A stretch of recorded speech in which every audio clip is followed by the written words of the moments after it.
Now here's something unexpected. While the entire world was sitting around waiting for Iran to attack Israel, Ukraine decided that it was time to flip the script and invade Russia. And that leaves us to wonder just how effective this invasion force has been. What is Ukraine's underlying strategy, and how will Russia respond? And to preview the answers, 135 square kilometers, newsworthy chaos, and a lot more troops. Yep, today is going to be a fun one. First, though, as a word of warning, I am producing this as everything is happening, so take what I say from here on in with a grain of salt. Ukraine is a big country, of course, but we head to its northern border and across from the Russian Kursk oblast. On the morning of August 6th, Ukraine sent hundreds of soldiers, or perhaps up to a couple of thousand of soldiers, across that border for, reasons. Now, attacks on Russian territory have become commonplace over the last 8 months, but this one was different. For the most part, Ukraine's usual strategy has been to fly drones to Russian oil refineries, where they explode and wreak economic havoc. But this attack put actual boots on the ground. And it was not like the Belgorod incursion from May 2023, when Kyiv let Russian dissidents use Ukrainian soil as a staging ground for their own invasion. No, by all reports, these are actual Ukrainian soldiers, though Kyiv has remained tight-lipped about what exactly its official role is there. Meanwhile, in Moscow, Putin's inner circle met to discuss the ongoing assault. The public reports were optimistic.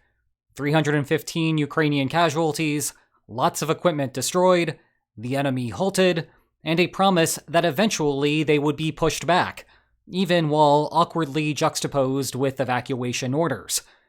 Accordingly, the maps indicate that reversing the attack without a voluntary Ukrainian retreat will not be easy. This is the international border, and this is a projection of where Ukrainian troops have reached, again with the caveat that we do not really know what is going on here yet. That is a lot of territory in a very short period of time. Overlaying the actual border and adding in a scale for 5 kilometers, all of this territory winds up being roughly 135 square kilometers. And this may be conservative, because other status reports show further Ukrainian gains on either side. By comparison, the past 3 months have been the most productive period of Russia's current offensive, and they have accumulated 201 square kilometers in May, 50 square kilometers in June, and 177 square kilometers in July. Thus, a 48-hour period has given Ukraine roughly the equivalent of an average month of progress for Russia. Now, that is a shocking headline, which makes you wonder what the heck is going on here. But if you look closely, the whole shocking headline might be the entire point of what Ukraine is attempting to do. First, though, from a military standpoint, what Ukraine has accomplished is roughly analogous to the Kyiv incursion that Russia began a few months ago. Basically, this has always been on the table for Kyiv, if Kyiv wanted it. You see, in the middle of a war, armies tend not to build defensive fortifications directly on top of existing international borders. The reason being that it is easy to target a would-be construction crew from the safety of your own positions. Thus, the defensive fortifications tend to be built a bit further back. In the case of the Kursk region, Russia instead chose to set the defensive perimeter here, which notably means that Ukraine is challenging it in multiple places, if these reports are to be believed. As a result, many settlements were left undefended. Ukraine was welcome to enter, but doing so would eventually expose those invading soldiers to enemy fire. The tension of such an operation is that the defenders deliberately leave the fortifications understaffed.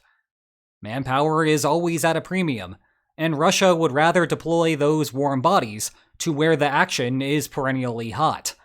In turn, the onus falls on Russian logistics to pull together an emergency response before things get too out of hand.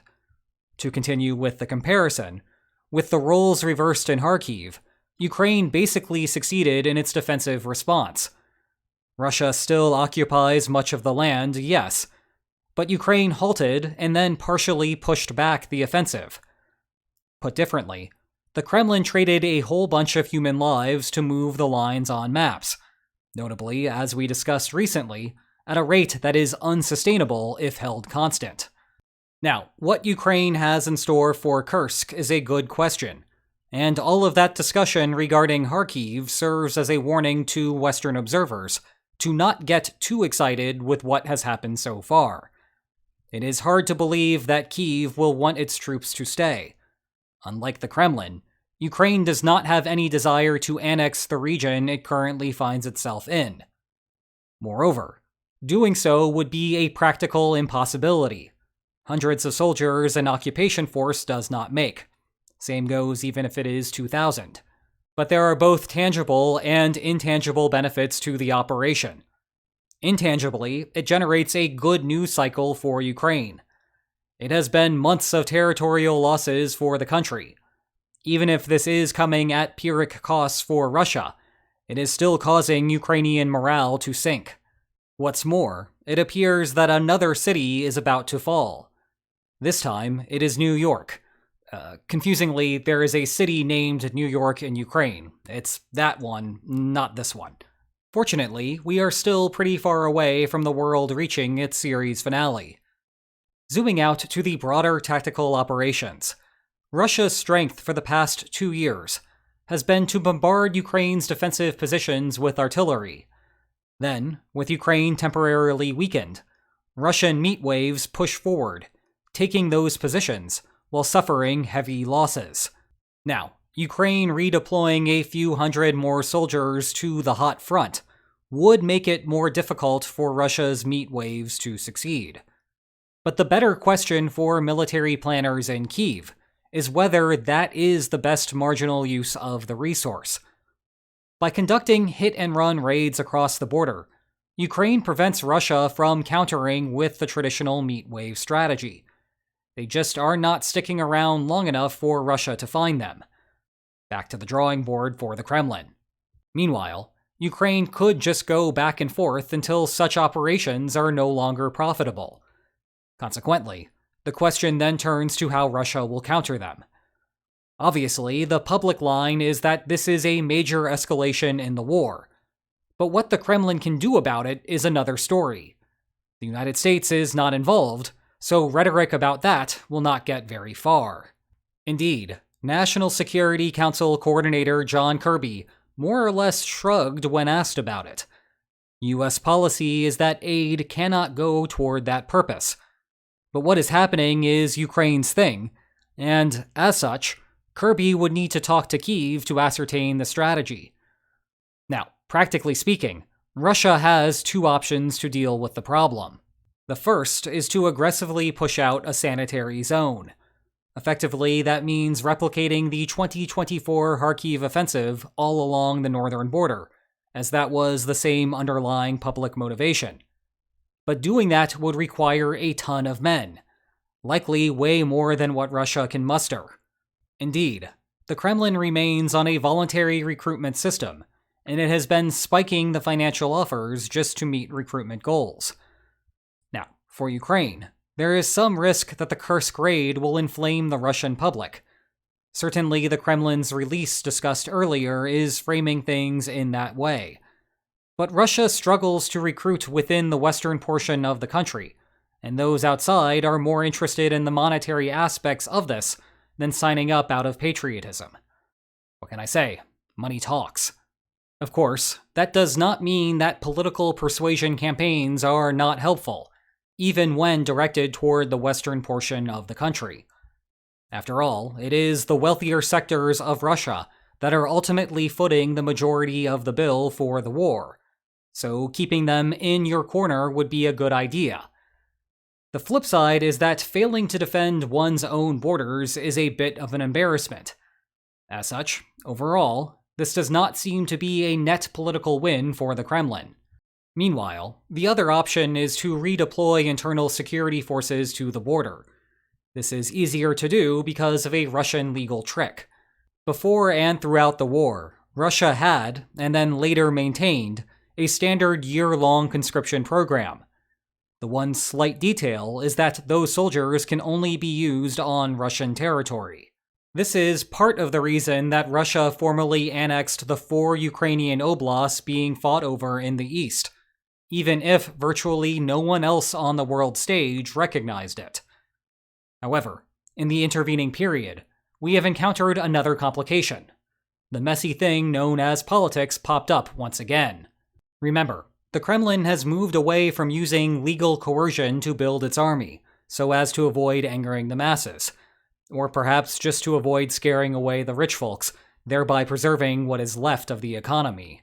Either way, the remedy for all of this is to use a system of voluntary contracts. Nevertheless, the fact that this is Russian territory by everyone's understanding means that there are a bunch of conscripted soldiers that could be put to work there. Still, this is not free for the Kremlin. The more soldiers that are stationed on the border with Ukraine, the fewer there can be across the rest of the country. So, if some type of uprising were to occur, as though that would ever happen, there would be fewer readily available resources for the Kremlin to call upon. But that may be a problem for future Putin to worry about when present Putin needs to stop Ukraine from continuing this. Meanwhile, present you can treat future you by ordering one of my books on the war. You'll learn a lot. Check the video description for more information about them. And if you enjoyed this video, please like, share, and subscribe, and I will see you next time. Take care.